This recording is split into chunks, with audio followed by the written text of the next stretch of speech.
एक समय की बात है। एक छोटे से गांव में रामू नाम का एक किसान रहता था। रामू बहुत मेहनती और ईमानदार था।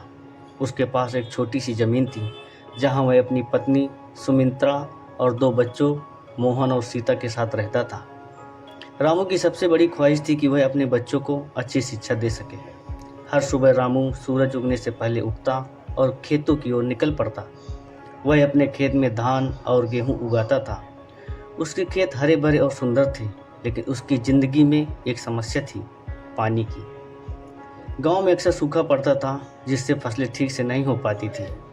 एक दिन रामू ने गांव के बुजुर्गों से सुना कि पास के पहाड़ पर एक पुराना तालाब है। वह सोचने लगा, अगर मैं उस तालाब को साफ कर दूं और उसमें से पानी अपने खेतों पर लाऊं तो मेरे खेत खिल उठेंगे और फसल भी अच्छी आएगी। रामू ने तुरंत अपना काम शुरू किया। वह अपने बच्चों को लेकर तालाब के पास गया। उन्होंने मिलकर तालाब की सफाई की। कई दिन मेहनत करने के बाद तालाब साफ हो गया और उसमें पानी भरने लगा। गांव वाले रामू की मेहनत को देखकर हैरान हो गए। कुछ समय बाद रामू ने अपने खेतों में तालाब का पानी सिंचाई के लिए लाने लगा। उसकी फसलें लहलहा उठी। अब उसके पास इतना अनाज था कि वह न केवल अपने परिवार की ज़रूरतें बल्कि बच्चों की अच्छी शिक्षा और लोगों की मदद भी करने लगा। गांव में हर किसी ने रामू की तारीफ की। सभी ने उससे सीखा कि मेहनत और लगन से किसी भी समस्या का हल निकाला जा सकता है। रामू ने अपने बच्चों को बताया, अगर हम मिलकर काम करें तो कोई भी काम मुश्किल नहीं है, हर काम हम आसानी से कर सकते हैं। कुछ समय बीतने के बाद रामू की पत्नी सुमित्रा ने भी घर में एक छोटा सा बगीचा बनाया, जिसमें कई प्रकार की सब्जियां लगाई। समय बीतने के साथ साथ रामू के खेत और सुमित्रा का बगीचा गांव में चर्चा का विषय बन गया। रामू ने न केवल अपनी ज़िंदगी में बदलाव लाया, बल्कि गांव के अन्य किसानों को भी प्रेरित किया। अब गांव के लोग भी तालाब की सफाई करने लगे और सब मिलकर मेहनत करने लगे। आखिरकार रामू के प्रयासों से गांव की हरियाली लौट आई। अब गांव में खुशहाली थी। बच्चे स्कूल जाने लगे और गांव के लोग एक दूसरे की मदद करने लगे।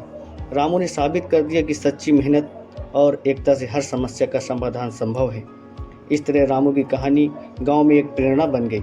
उसने अपने बच्चों को सिखाया कि मेहनत से कोई भी काम आसानी से किया जा सकता है और मेहनत का फल हमेशा मीठा होता है। बच्चों, इस कहानी से हमें यह शिक्षा मिलती है, मेहनत करें तो कोई भी मुश्किल हमारे सामने टिक नहीं सकती। यह कहानी हम बच्चों को यह सिखाती है कि हमेशा एक साथ मिलकर घर परिवार, दोस्तों, मित्रों, गांव वालों के साथ मिलकर रहना चाहिए और हमेशा एक दूसरे की मदद करनी चाहिए, क्योंकि मदद करने से आपने इस कहानी में देखा होगा कि एक छोटा सा किसान किस तरह से तालाब साफ करता है अपने बच्चों के साथ। उसको देखकर गांव वाले भी प्रेरित होते हैं और तालाब साफ करवाते हैं, जिससे गांव की पूरी फसल लहलहा उठी। इसलिए हम लोगों को एक दूसरे की मदद करनी चाहिए, अच्छी अच्छी बातें कहनी चाहिए और एक दूसरे का साथ हमेशा देना चाहिए और एक दूसरे में हमेशा अटूट विश्वास होना चाहिए। बच्चों, यह कहानी आपको कैसी लगी प्लीज़ कमेंट बॉक्स पर ज़रूर बताएं और ऐसी कहानियाँ जानने के लिए हमारे चैनल को फॉलो करें।